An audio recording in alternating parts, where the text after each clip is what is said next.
Assalamualaikum warahmatullahi wabarakatuh. Perkenalkan, nama saya Safira Simala dengan NIM 140725201161.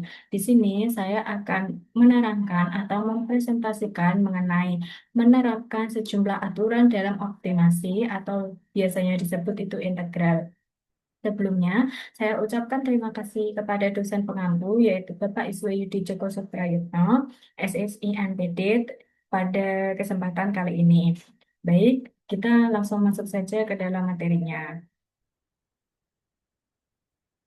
Optimasi matematika ekonomi. Optimasi adalah proses mencari nilai terbaik atau maksimum atau minimum dari suatu fungsi ekonomi. Tujuannya yaitu memaksimalkan keuntungan, profit, meminimalkan biaya, cost, memaksimalkan pendapatan, revenue, dan meminimalkan kerugian.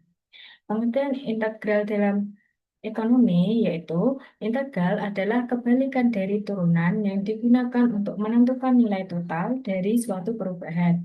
Fungsi integral dalam ekonomi yaitu menghitung biaya total dari biaya marginal, menghitung pendapatan total dan pendapatan marginal, menghitung keuntungan total, menghitung akumulasi pertumbuhan ekonomi.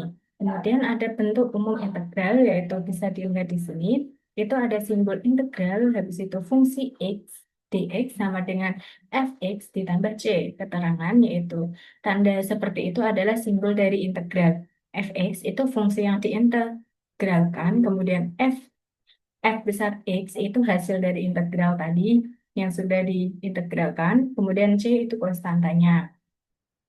Kemudian ada aturan dasar integral. Yang pertama ada aturan pangkat. Misal jika di situ ada integral x pangkat n dx sama dengan, itu berarti x pangkat n plus 1 per n plus 1 ditambah c dengan syarat n-nya itu tidak boleh sama dengan min 1.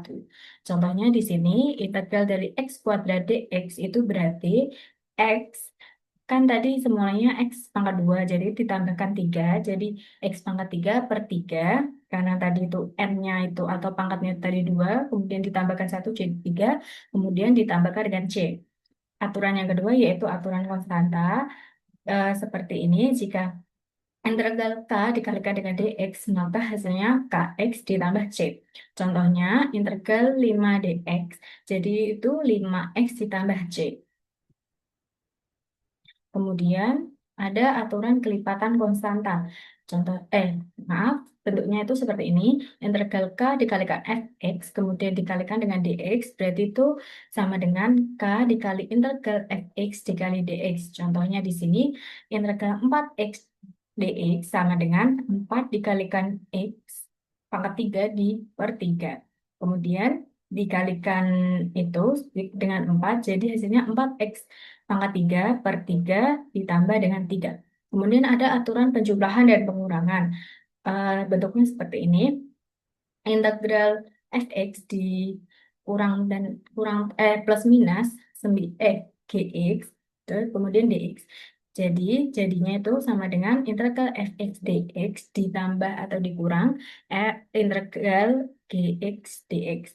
Contohnya di sini tuh misal integral x kuadrat ditambah dengan 3x, jadi di sini fx-nya x kuadrat dan gx-nya itu 3x. Jadi di sini dapat disimpulkan bahwa x pangkat 3 di per 3 ditambahkan 3x pangkat 2 di per 2 kemudian ditambahkan dengan c. Selanjutnya ada hubungan integral dengan optimasi ekonomi. Dalam ekonomi sering diketahui fungsi marginal kemudian dicari fungsi total menggunakan integral. Contohnya, biaya marginal atau MC itu sama dengan 4x ditambah 10. Nah, kemudian untuk mencari biaya total atau TC, yaitu sama dengan integral 4x plus 10 dq. Jadi, dapat diketahui yaitu sama dengan 2q kuadrat ditambah 10q, kemudian ditambahkan dengan c. Kemudian ada langkah-langkah optimasi menggunakan integral. Yang pertama ada menentukan fungsi marginal, yang kedua ada mengintegralkan fungsi marginal jadi fungsi total, kemudian ada menentukan konstanta atau C jika diketahui syarat tertentu, kemudian ada menggunakan nilai maksimum atau minimum, selanjutnya yang terakhir ada menafsirkan hasil dalam konteks ekonomi. Kemudian ada penerapan optimasi integral dalam akuntansi. Dalam perusahaan itu integral berfungsi menentukan total biaya produksi, menghitung total pendapatan, menghitung keuntungan usaha, menentukan jumlah produksi yang optimal, kemudian ada membantu pengambilan keputusan manajemen. Kemudian ada juga manfaat integral bagi akuntan, yaitu untuk menyusun perencanaan biaya, menganalisis efisiensi produk, membantu penyusunan anggaran, kemudian ada mendukung pengambilan keputusan bisnis. Contohnya di sini, diketahui fungsi biaya marginal atau MC sama dengan 6Q ditambah 20. Jika biaya tetap itu sebesar Rp500.000, tentukan fungsi biaya total. Jadi di sini penyelesaiannya TC sama dengan integral 6Q ditambah 20 DQ. Jadi kita dihitung ya integralnya. Jadi diketahui 3Q kuadrat ditambah 20 kemudian ditambahkan dengan C. Jadi TC tadi itu 3Q kuadrat ditambah 20Q ditambah 500.000. Jadi sekian presentasi dari saya. Sebelum saya akhiri, saya akan membacakan kesimpulannya. Jadi dapat disimpulkan bahwa optimasi ini digunakan untuk mencari nilai maksimum atau minimum dalam kegiatan ekonomi. Integral berfungsi mengubah fungsi marginal menjadi fungsi total dengan menggunakan berbagai aturan dasar integral. Dalam ekonomi dan akuntansi, integral membantu menghitung biaya, pendapatan, dan keuntungan total sehingga mendukung pengambilan keputusan bisnis yang lebih tepat. Baik, sekian presentasi dari saya. Terima kasih telah mendengarkan. Wassalamualaikum warahmatullahi wabarakatuh.